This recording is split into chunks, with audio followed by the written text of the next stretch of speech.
only two-thirds of the original budget has been left. So I move to, I would like to appeal the decision of the chair, Mr. Speaker. Majority. Ako din po, I got feelers coming from doon sa mga bagman ni Saldico na gusto na magsalita.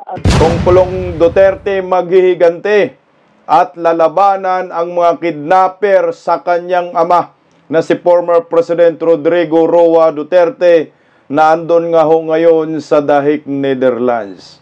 Nako, dapat lang kung Pulong mag-all out ka na, magalit ka dito sa mga kawatan sa gobyerno, magalit ka dito sa mga kidnapper ng inyong ama, lalo na po dito sa Marcos admin. At ayon nga po kay Kung Pulong Duterte, will fight this by the book. Patay kang kagwang ka. Pag-usapan rin po natin itong mga bagman ni Saldico na ayon po kay Senator Ronald Bato de la Rosa, tumawag umano sa kanya at gusto daw ng kumanta sa Senate Blue Ribbon Committee. Patay kang baka ka, Saldico, makukulong ka na talaga kasama si Tambaloslos at Ngiwiim. Kaso wala pang Senate Blue Ribbon Committee. At pag-usapan rin po natin mga kabisdak, itong latest na survey result. Kakaibang survey po ito dahil may kinalaman po sa panawagan ni Senator Alan Peter Cayetano na snap election. Ang survey po na ito ay papayag ba ang mga tao sa snap election? At kung papayag, sino po yung kanilang dapat na iboto sa pagkapangulo? Po check mga kababayan ko, ang taong bayan ay ang sigaw ay Duterte pa rin. Hoy, bago ang lahat, palike po muna, pa-share, pa-subscribe.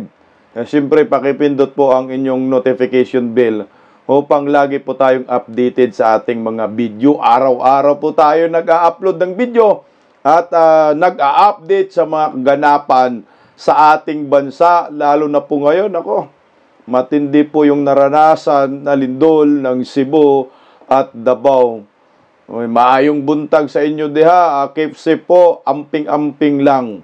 Ito mga kababayan ko, pag-usapan lang po muna natin itong pahayag ni Kung Pulong Duterte. Ito ay kasunod ng paglabas ng International Criminal Court na hindi ho nila kinakatigan ang request ni former President Duterte na interim release, pansamantalang kalayaan.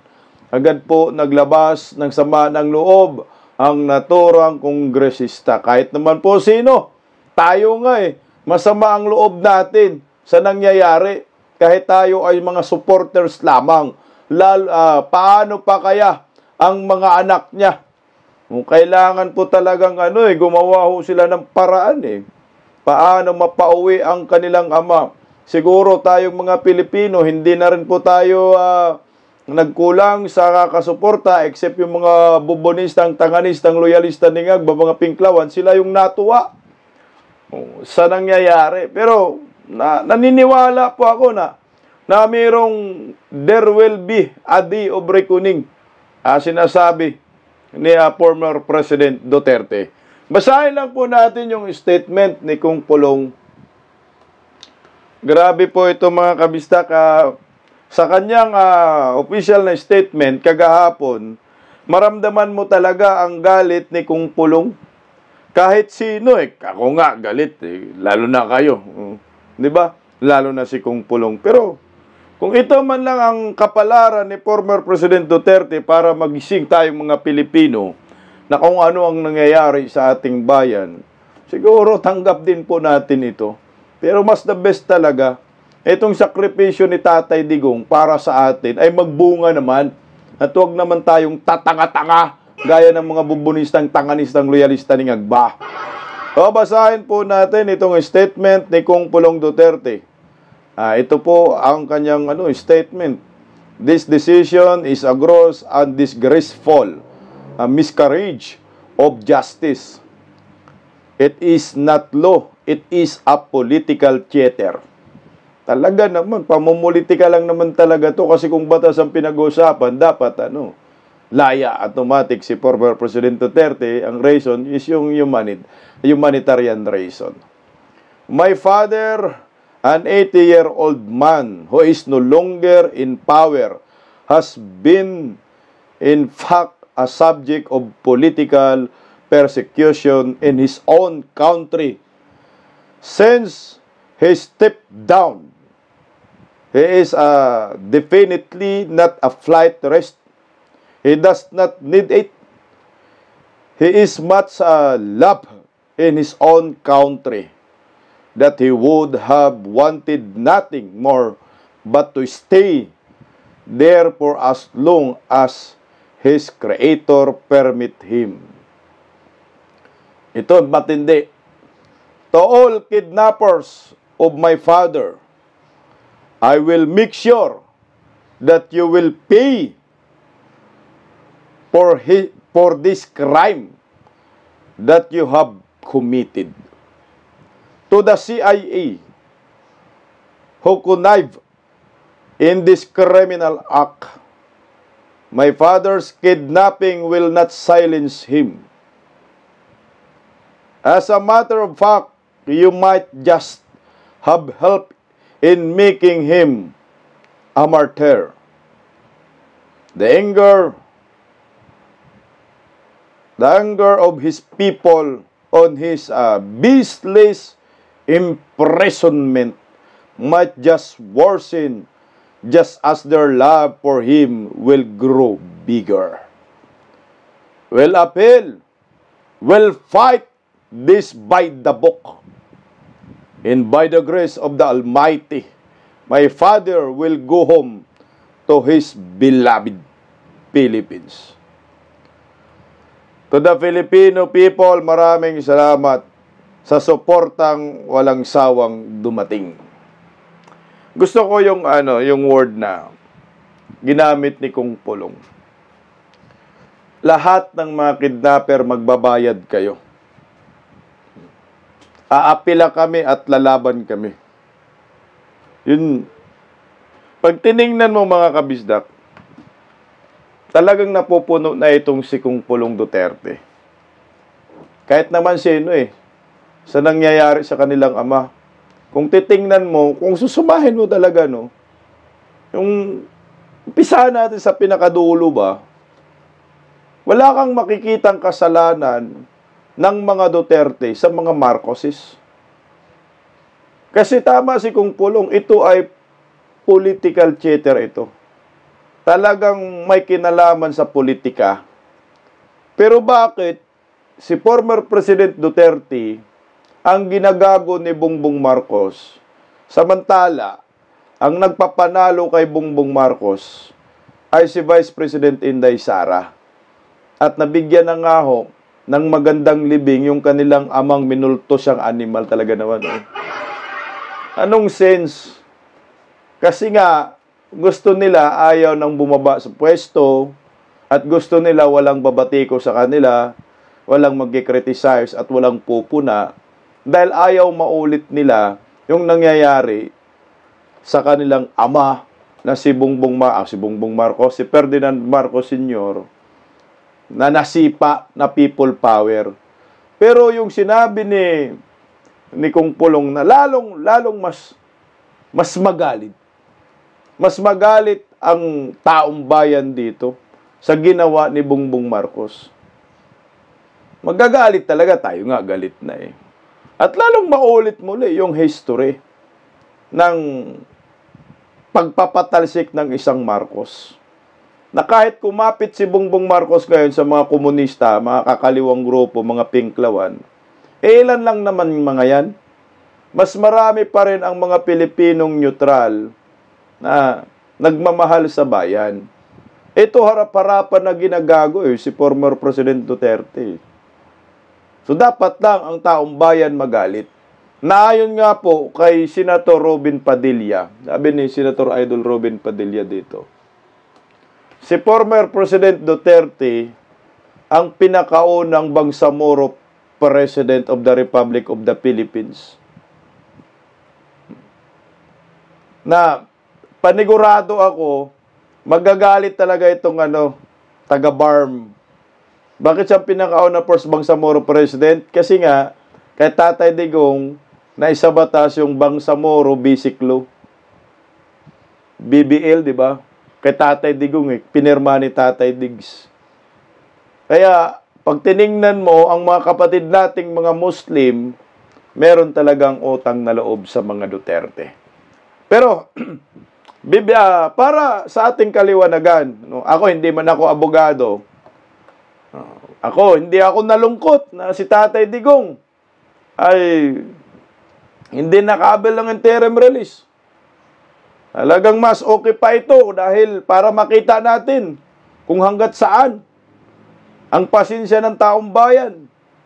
Titingnan natin kung nagmamahal ba talaga sila sa bayan. Minahal ba talaga nila si former President Duterte, lalo na yung mga natulungan ni Tatay Digong noon. Tayong lahat. Titingnan natin. Baga sinusuka tayo ng Panginoon Kaya nga nililindol na tayo Kaliwat ka ng lindol, bagyo pa, baha.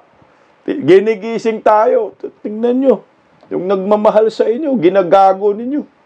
Ayaw nyong ipagtanggol, patikimin ko nga kayo. Mukhang yun ang nangyayari ito, pakinggan natin si Attorney Harry Roque kung ano bang nangyayari. Bakit si Tatay Digong ay na-denied yung interim release? Ito mas magandang paliwanag kasi abogado Saka na natin pag-usapan yung there will be a day of reckoning. Giging presidente talaga si Inday, maniwala kayo. Ito. Kalabas lang po ng desisyon ng ICC Pre-Trial Chamber kung saan pinasura nila ang motion ni Tatay Digong para magkaroon ng panandaliang kalayaan o yung tinatawag na interim release. Bilang isang kasapi po ng ICC List Council, isang profesor ng international law sa UP, sa American University at National University of Singapore, at bilang dating presidente ng Asian Society of International Law, ang aking pananaw po, ang desisyon ay mali, hindi makaturungan, at hindi makatao. Para siguro po maintindihan natin ang desisyon, himay-himayin po muna natin kung bakit sang-ayon sa hukuman, hindi dapat mabigyan ng panandaliang kalayaan si Tatay Digong. Unang-una. Ang unang-unang batayan, meron ba raw pong probability na ginawa ni Tatay Digong ang mga paratang labang sa kanya. Ang problema po dito, ang sabi ng hukuman, hindi po nag-address ang kampo ni Tatay Digong dito sa isyong ito at naniniwala ang hukuman na meron pong probability na ginawa nga po ni Tatay Digong yung mga paratang sa kanya na crimes against humanity. At kung naalala, hindi hindi dumipinsa, hindi nagkomento doon si Nicholas Kaufman. Na si Tatay Digong ay parang hindi na flight risk, parang ganun. Yun ba pagkakaintindi natin tuloy? Tatlo pong charges yan. Yan po yung nangyari daw sa Davao nung siya ay mayor, yung mga target killing, yung siya ay presidente na, at yung mga patayan na naganap dahil di umano sa war on drugs. Ang pangalawang batayan, ang pinaka-kontrobersyal. Ito ang issue na meron bang probability na tatakas si Tatay Digong kung siya ay binigyan ng panandaliang kalayaan or interim release. Bakit kontrobersyal? Dito ko po tingin, nagkamali ang hukuman. Ano po ang basihan ng pagsabi ng hukuman na merong probability na siya ay tatakas? Well, karamihan po, in fact, halos lahat ng sinabi ng hukuman ay base po sa mga sinabi ni VP Sara. Ano po yung mga sinabi niya? At saka yung ginawa ng pamilya.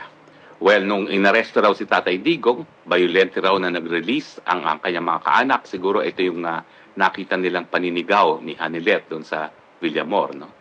At ang mga sinasabi ng mga statements ni VP Sara ay kasama na yung sinasabi ni VP Sara na mali ang paraan para nakuha ang jurisdiksyon sa pagkatao ng kanyang ama dahil hindi dumaan sa tamang proseso under Article 59 ng Rome Statute, hindi siya hinarap sa lokal na hukuman at kinidnap ng Marcos administration para i-deliver sa hukuman. Sinabi rin ng hukuman na nag-akusa daw ang VP Sara na nagsabwata ng ICC at ang Marcos administration para nga mawala ang pinakamalaking tinik sa kagustuhan ng mga Marcos na maging Marcos forever. At ito nga si Tatay Digong.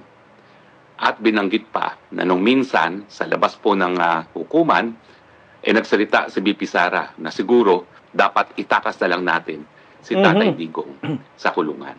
Himay-himahin po natin kung bakit hindi sapat ito mga bagay-bagay nito bilang basihan na meron daw probability na tatakas si Tatay Digong. Unang-una, yung mga nangyari sa Villamor. Hindi ba natural na reaksyon yan ng pamilya? Na hinihingan mo ng warrant of arrest, wala naman sila mapakitang warrant of arrest. Bakit naman sasama si Tatay Digong sa kanila na voluntarily kung wala naman silang mapapakita ng warrant of arrest? At nakita naman natin na dahil sa konteksto na nangyari doon sa pag-aaresto niya, na bigla na lang siya hinarang habang siya pabalik sa Hong Kong, sapilitang sinakay sa eroplano, natural, magkakaroon ng emotional reaction yung mga tunay na nagmamahal kay Tatay Digong kasama ng kanyang kapamilya. At noong mga panahon na yon, ang mga tanging kapamilya niya ay si Ma'am Hanilet at saka si Kitty Duterte. Minamasama ba nila na ganun ang reaksyon ng common law partner ni Tatay Digong? Ang katotohanan naman po, talagang wala namang basihan yung pag-aaresto. Dahil ang katotohanan po niyan, si Justice Ascuna nang nagsabi, yung warrant of arrest sa ICC na hindi naman ang pinakita kay Tatay Digong nung panahon na siya inaresto, dapat dumaan muna sa Regional Trial Court. Nang ma-ascertain na ang personalidad na inaaresto ay yung siyang hinahanap ng ICC at dapat masigurado rin yung kanyang karapatan, pang tao ay narespeto at masiguro na walang paglabag sa soberenya ng Pilipinas. At dahil hindi nga po dumaan ito sa tamang proseso, ergo yan ay kidnapping. Unlawful detention in fact sa ating lokal na batas. Dahil ito ay kidnapping na ginawa ng mga taong gobyerno. At sa katunayan, nakabinbin ngayon ng kaso. Dahil dyan, sa Ombudsman. Laban kay Torre, kay Justice Now Ombudsman Remulla at lahat po ng tao na mayroong papel sa pagkikidnap kay Tatay Digong. Nako, alam niyo po, yung nangyayari ngayon kay Tatay Digong, kung titingnan mo talaga, no, mukhang yung International Criminal Court nag-iingat din na si Tatay Digong ay bigyan ng interim release.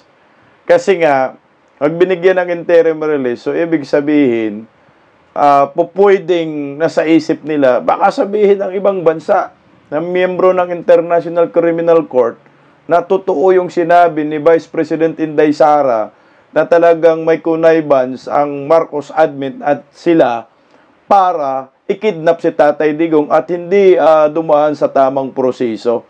Talaga namang, yan naman ang totoo. Hindi ho talaga dumaan sa tamang proseso ang pag-aresto nila kay former President Duterte. Lahat ng karapatan ni Duterte hindi ibinigay. Kagayang sinabi ni Atty. Harry Roque in Regional Trial Court. Hindi naman dumaan dun sa Regional Trial Court si former President Duterte at maliwanag ho.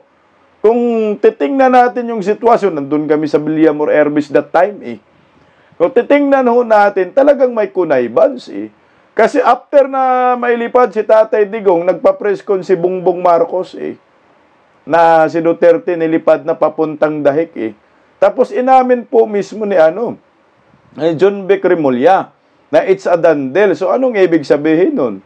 So merong kasunduan ang International Criminal Court at ang Pilipinas para kidnapin si Tatay Digong. Alam niyo po, kung si Inday Sara maging presidente, mabaliktad ang sitwasyon. Kunyari, sabihin na lang natin, si Tatay Digong, ayan, nahatulan nila, dyan sa International Criminal Court, pakulong nila, convict nila.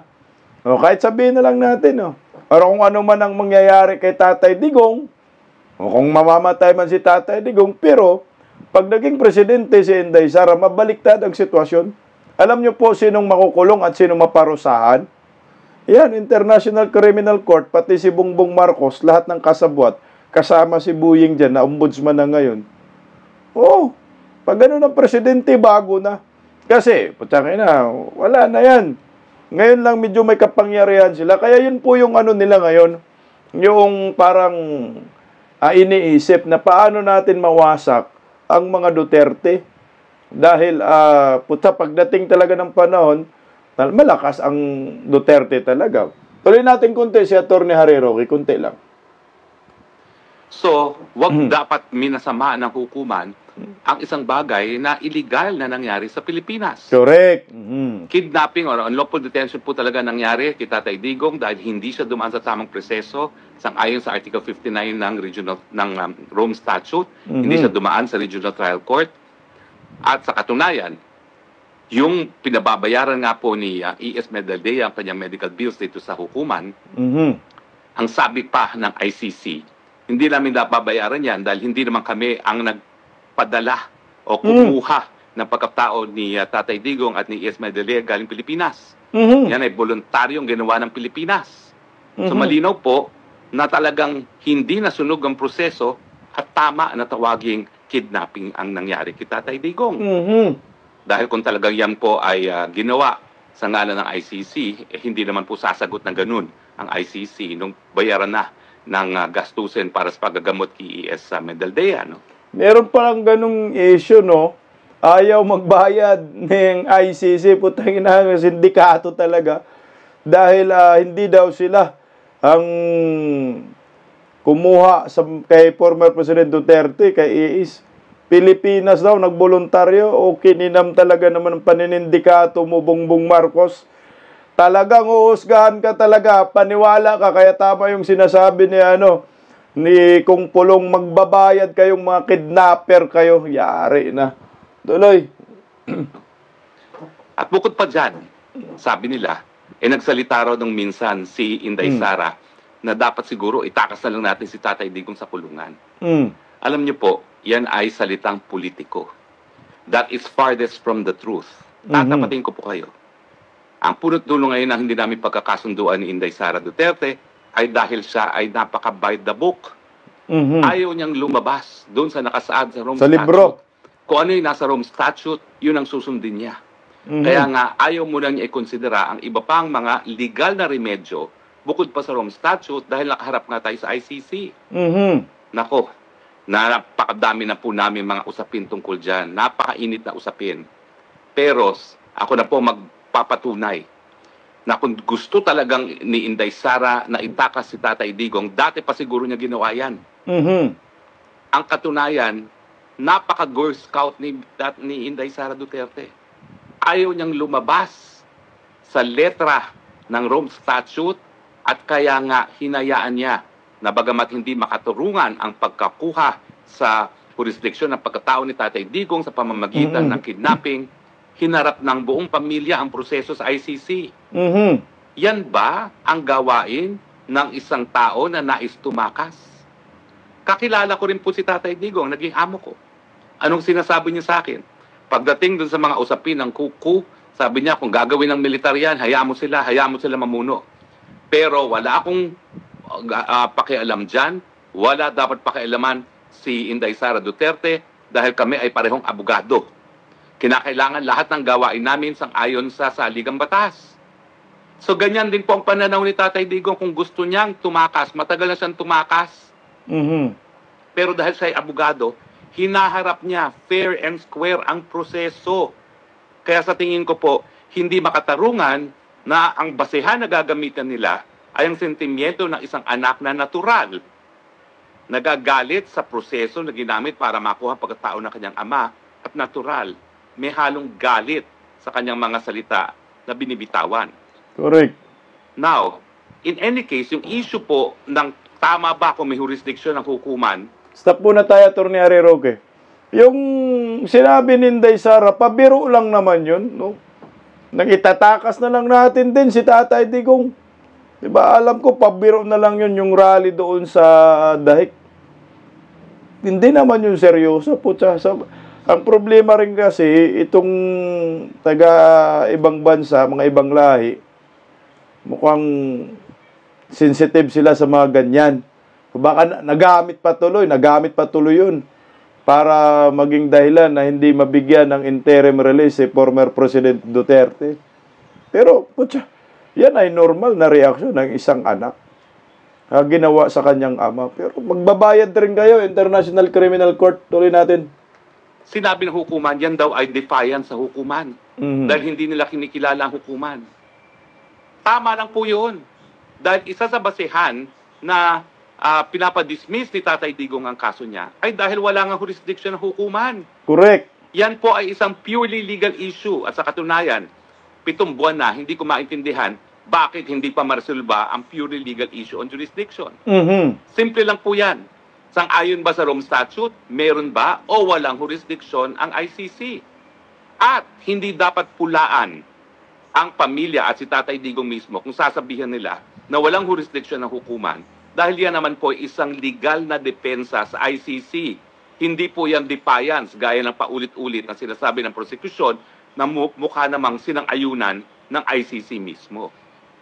Yan po ay hindi tama dahil yan po isang legal defense, lack of jurisdiction at dalawa po ang basihan. Bagamat iisa pa lang ang nailalabas ni Tatay Digong sa kanyang mga abogado, yung lack of jurisdiction dahil nga po hindi na miyembro ang Pilipinas ng Rome Statute nang nasimulan ang proseso ng preliminary investigation. Nakasaad po uli sa Rome Statute na kung bibitiw ang isang bansa, ang korte ay mayroong 1 taon matapos ang pagbibitiw para simulan ang preliminary investigation. Pero sa pangalawang taon na po, nasimulan ang preliminary investigation.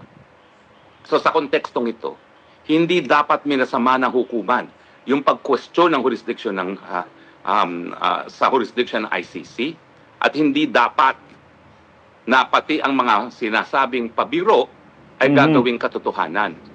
Dahil yung actuation ni BP Sara na she is faithful to the letter of the Rome Statute, yan po ay patunay na walang iniisip na labag sa ICC Rome Statute itong si BP Sara. Pag tinignan mo, mas magaling pa si Attorney Harry Roque, no? Kaya Nicholas Kaufman, Pag sa akin lang, alam ni Attorney Harry Roque paano, yung sitwasyon. Yung jurisdiction pala, putsang ina, hanggang ngayon, hindi pa rin maresolba.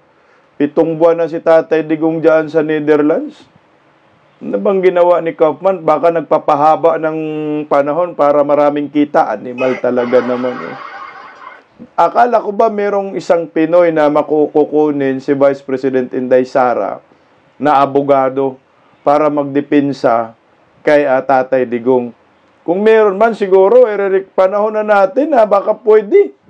Kunin na lang si Attorney Harry Roque. Mas maganda kasi yung abogado talaga Pilipino May alam din naman yan sa International Criminal Court Kasi yung puso niya nasa Pilipino. Tsaka yung mga foreign lawyer, wala naman talagang mga puso yung mga hinayupak na yan, sa totoo lang. Pera-pera lang din naman yan. Pera-pera, hanap buhay yan sabihin nyo, concern sila dyan sa kanilang kliyente. Hindi. Ang concern nila, kung paano yung bulusan nila mapuno, yun ang masakit na katotohanan. Bakit ayaw na lang subukan natin si Attorney Harry Roque dahil sa bagay, pamilya naman po ni Inday Sara naman yan ang masusunod. Hindi naman tayo kasi tayo mga supporter din naman. Sige, suporta tayo hanggat kaya natin sumuporta.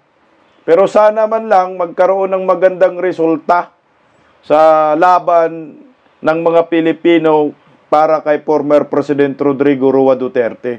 Ako, natuwa ako kasi si Kong Pulong Duterte medyo uminit na rin Talagang matindi yung kanyang statement na magbabayad kayo mga kidnapper sa kanyang ama. Pag tiningnan natin, mga kabisdak, wala nang ibang chance no? Para makauwi si Tatay Digong. Ako, kinokondisyon ko na yung sarili ko. Kasi masasaktan lang tayo kung umaasa tayo na makauwi si Tatay Digong ngayong taon or next year. Pero malay natin, may milagro ba, may himala. Pero ang tanging paraan lang talaga para makauwi si former President Rodrigo Roa Duterte ay napalitan ang liderato ng Pilipinas. At merong bagong presidente. Kasi presidente talaga yan. Wala nang iba kahit anong isipin natin Kagaya ngayon, maganda sigurong pagkakataon na maisabay din po natin sa ating panawagan sa mga nagrarally, bring PRRD home. Sa mga galit ninyo sa mga kurakot, bring PRRD home. Kasi nga, Hindi na po biro itong ginawa ni Bongbong Marcos. Kaso, yung mga dilawan, ayaw nila ng bring PRRD home. O kung ayaw ninyo, bring Saldi home na lang. O, ganun tayo. Kami bring PRRD home at bring Saldi home. Kayo rin bring Saldi home. At ito mga kabisdak, bago natin pag-usapan yung resulta sa sa SNAP election survey, pag-usapan muna natin itong sabi ni Senator Ronald Bato de la Rosa, yung mga bagman daw ni Saldico kakanta na daw. Ayon sa interview niya kay Ted Filon, o tama kanta na para makulong na tatlong bugok na itlog na ito. Ito yung pahirap sa bayan, ito yung bad omen, ito yung malas, sumpa sa mga Pilipino, itong mga Marcos, Romualdez. Pakinggan natin itong interview kay Senator Ronald Bato de la Rosa. Kang baka ka, Saldico. Nasa abroad pala ito. So, bagman talaga ni Saldico. So, kumuntak kay Senator Bato de la Rosa. Ito yung magandang resulta. Ito ay part po ito ng There Will Be a Day of Reckoning. Maniwala kayo, may karma talaga. Ito, wala namang ginawa ang mga Duterte patungkol dito, di ba? Kusa lang lumalabas ang mga issues. Na karma na sila. Ayan, may kumuntak daw kay Bato na bagman ni Saldico. Putsa, malapit na talaga kayo, mga hinayupak kayo. Konti na lang. Ang mangyayari ito mga kabisda kasi nga kasi sinisira si Gutisa, 'di ba? Sinisira ngayon nila ni Lacson, sinisira nila ni Soto, pero at least nandiyan si Marcolita, pinoprotektahan ng tao. Mga political vlogger. Sinisira si Gutisa yung kredibilidad. Maganda ho ito. Kasi pag umuwi itong bagman de umano ni Saldico, mas mapatibay yung mga sinasabi ni Gutisa. So, dalawa na. Tatlo yung binanggit ni Gutisa. Sabi, magbanggit ka nga ng kasamahan mo. O kung yung isa, lalabas din, puta, ang ganda talagang bagsak na dito si Bongbong at saka si Romualdez dito. Sige din pala ni Alcantara yung bagman, pangalan ng bagman na yon kasi si Gutisa, alam ko lang, ay Gutisa na abutan ko. So nabanggit din pala ni Alcantara. O patay kang bata ka, Martin Romualdez. Lapit. Balikan lang natin yung sinabi ni Ted Filon na yung pinangalanan ni Gutisa na kasama niya na bagman, nagbigay daw ng affidavit, dinideny. Pero, sila ba yun yung napangalanan ni Gutisa? Kasi sabi ni Senator Bato, nasa abroad daw yung isa dyan. Baka naman nakapangalan lang din yung nag-deny na yun. Or yun, kung yun man siguro, baka nakonsensya yung mga inayupak at kakanta na. Kasi ngayon lang, bago lang naman yan kay Senator Bato sinabi, mga woybis yan, na statement ni Senator Bato. Anyway, sana lumabas po kayo at magsabi kayo ng totoo, maawa kayo sa bayan. Dahil ang karma talagang bigla-biglang lalabas. Kagaya ho nito. Masasabi ko, ito ay isa sa mga hakbang na para magbayad ang mga traidor sa bayan, mga nanggigipit sa mga Duterte at lalo na kay Vice President Inday Sara Duterte. Kasi takot na sila talaga na maging presidente si Inday Sara dahil babawian talaga sila ni Inday. Kagaya ho nito, kagahapon din, ginagago si Vice President Inday Sara sa Kongreso. Mantakin mo yung budget, 900 million, tinapyasan pa ng mga animal Ginawang 700 million. O sige, inyo pa ngayon, galingan nyo talaga yung panggagago kay Inday Sara. Dahil malapit na 2028, luluhod kayong lahat.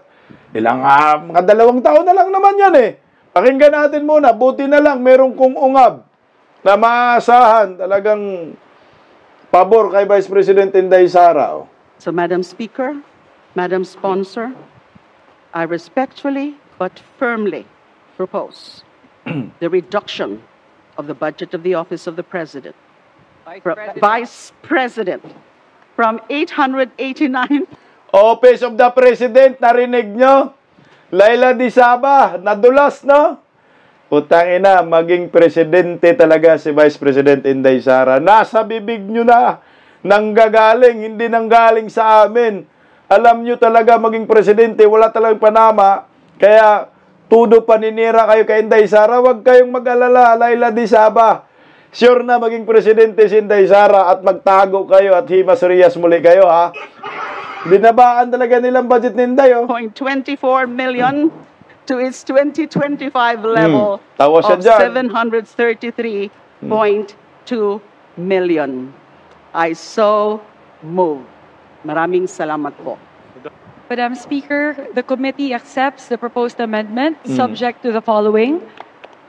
Palakpakan First, pa nila, oh. We want to protect the interests of the personnel within the office of the Vice President.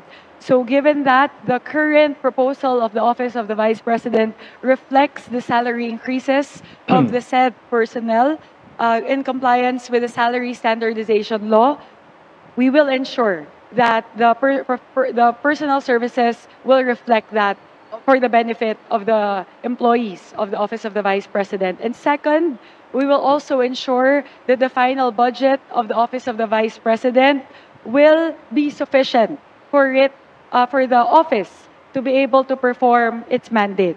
Sisiguraduhin po natin na hindi po maapektuhan ang pagganap ng Office of the Vice President sa tungkulin ng opisina sa kanilang budget para sa taong 2026. Salamat po. Hindi naman talaga po maapektuhan. Kasi, Majority Leader, what does the House say? I'm sorry. Sorry. Madam Speaker, I move to accept the proposed amendment. There's a motion to... Diba? Ay, mabtupos ka nga eh. Approve pa lang buang. Oh, huwag kang mag-alala, Charis. Ubusin mo lang ang kaba ng bayan. Magpakasasa kayo kasi there will be a day of reckoning. Malapit na yan. Oh. To approve the proposed amendment. Is there any objection? The chair hears none. The motion is approved. Okay. Madam Speaker, Majority Leader. I move to recognize the Honorable Ungab. The Honorable Sid Ungab is recognized. Madam Speaker, thank you, Mr. Majority Leader. Thank you to the sponsoring chairman. This is an objection at the same time since the chair has ruled an appeal to the decision of the chair. Majority Leader. Not to decrease further the budget of the Office of the Vice President. Sobra na ang laki ng ibinaba ng budget ng opisina ng Office of the Vice President. Despite the drastic reductions for Madam Speaker. Majority Leader. May we request that the Honorable Ungab stick to the motion to appeal the ruling of the sponsor rather than have an explanation. Yes, Madam Speaker. The budget of the OVP has been deducted 2 times already in 2024 and 2025, and another reduction in 2026 with really, I would say, cripple the office. Only 2/3 of the original budget has been left. So I move to, I would like to appeal the decision of the chair. Nagbotohan pa eh. Madam Speaker, there being an appeal,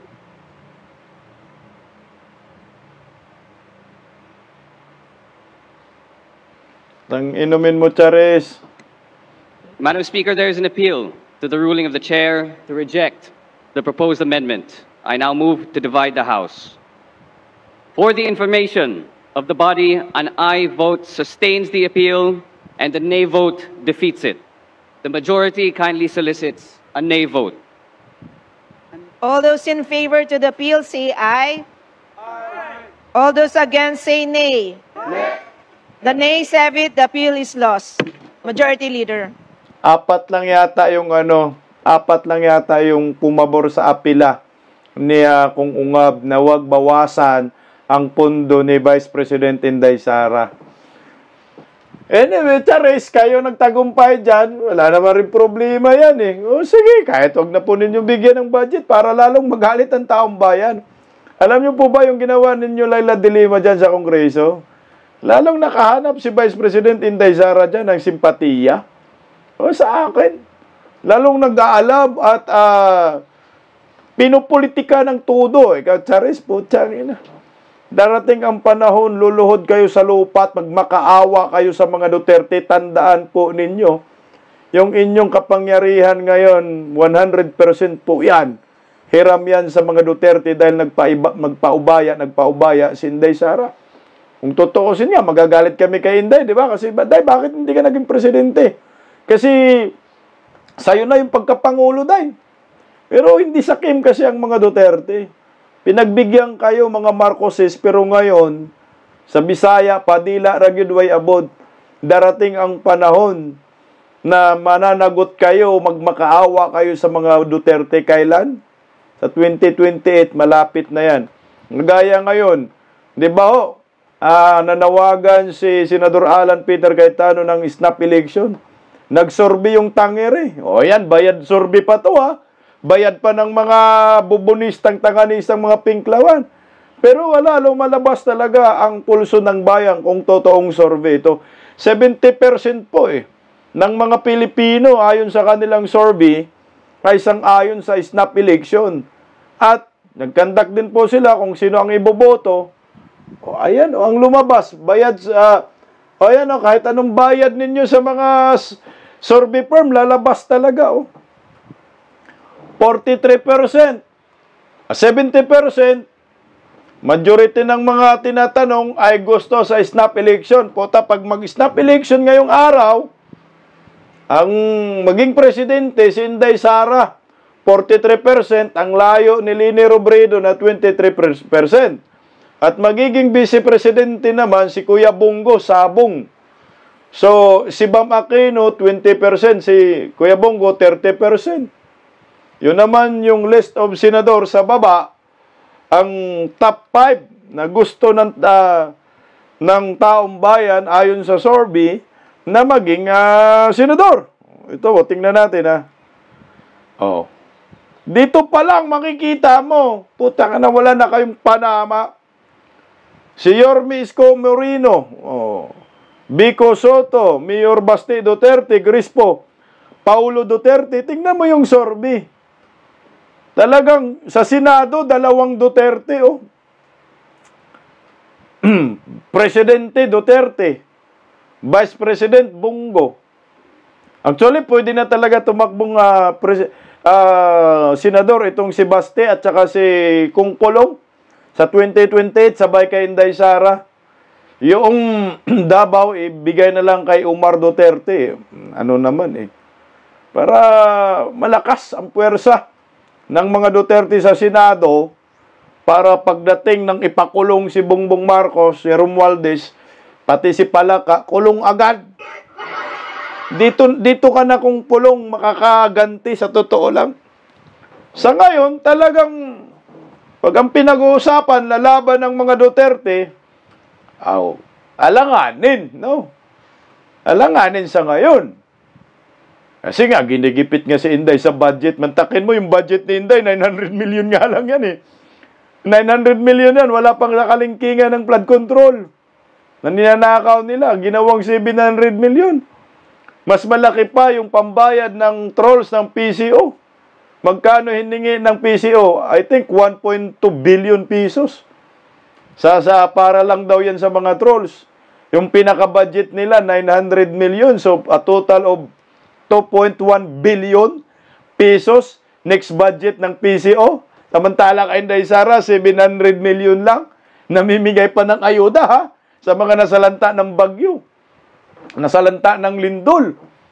Isipin mo, ganun kapiranggot lang ang budget na inallocate sa Office of the Vice President, nagawan pa rin nila ng paraan kung paano makatulong sa mga nasalanta ng mga delubyo gaya ngayon ng lindol.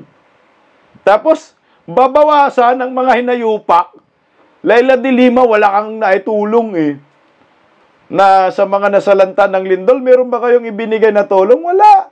Ang kakapal ng mga mukha ninyo. Sige lang, inyo pa ngayon, gaguhin nyo ang mga Duterte, pero kita mo yung numero. Andyan yung numero 43%. Inday Sara, gusto ng taong bayan maging presidente. Ang twist nito, yung sa Senado. Pulong at Basti, pasok sa top 5.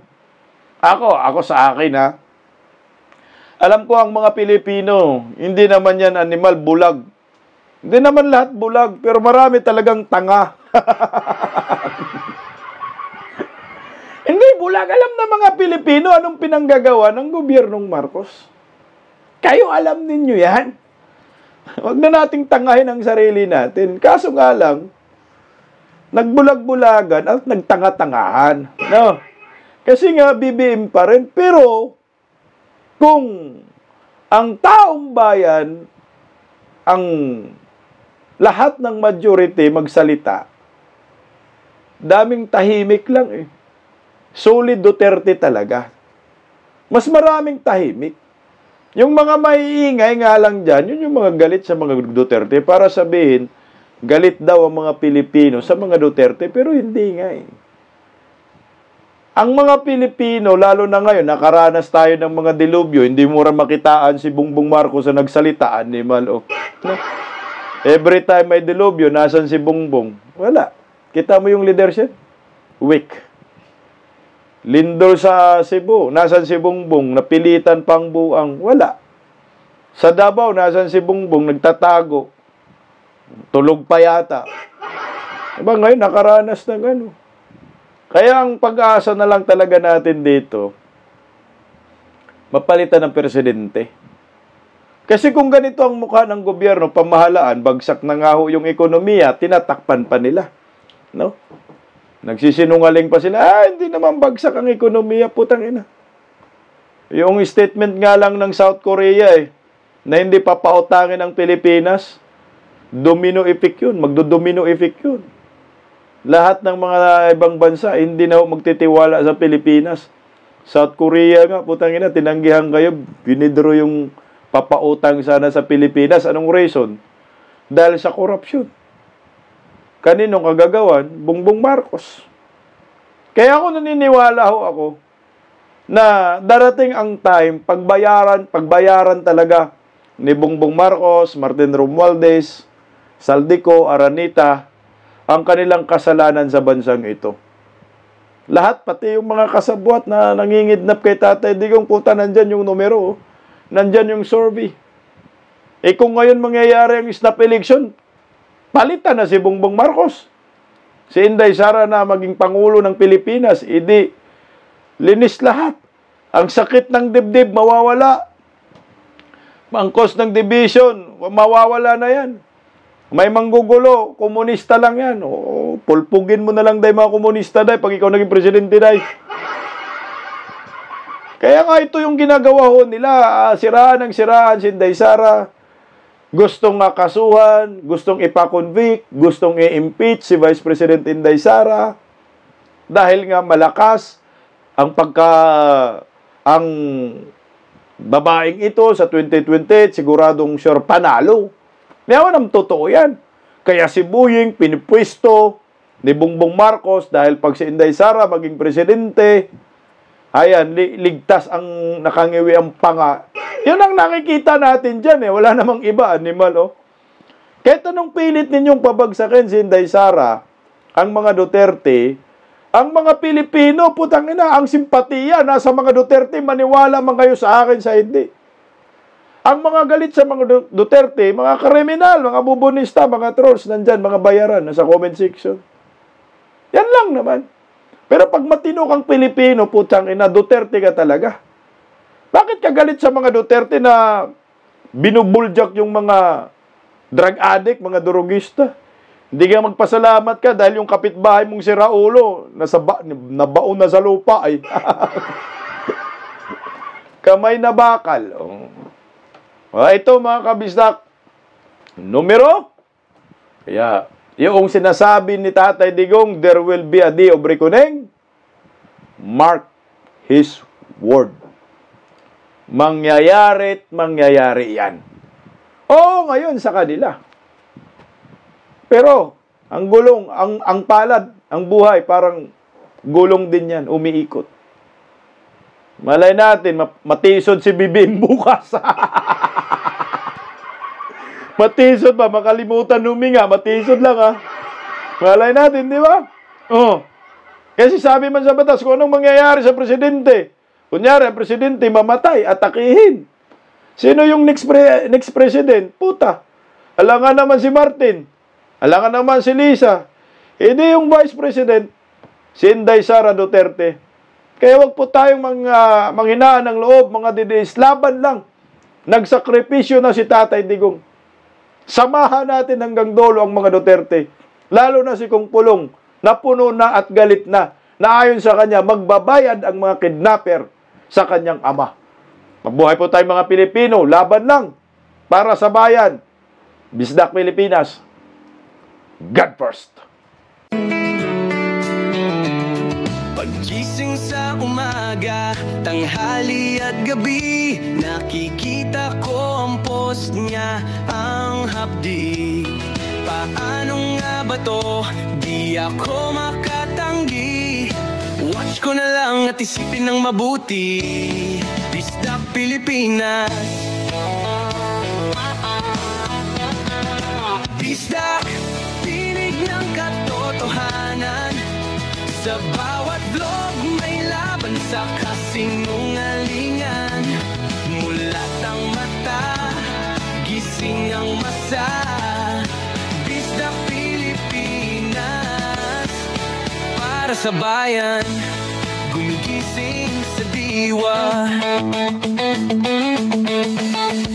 Sa likod ng kamera, tapang ang dala, walang sinasanto kung mali ang gawa. Hinay-hinay, pero palaban. Boses ng tao sa digital na labanan. Bisdak, tinig ng katotohanan. Sa bawat vlog may laban sa kasinungalingan.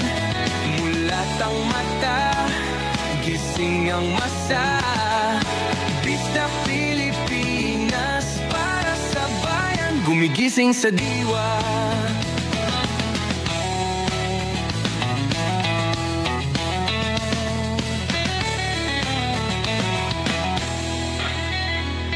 Hindi artista, hindi politiko, pero ang katotohanan, sigaw niya ay buo.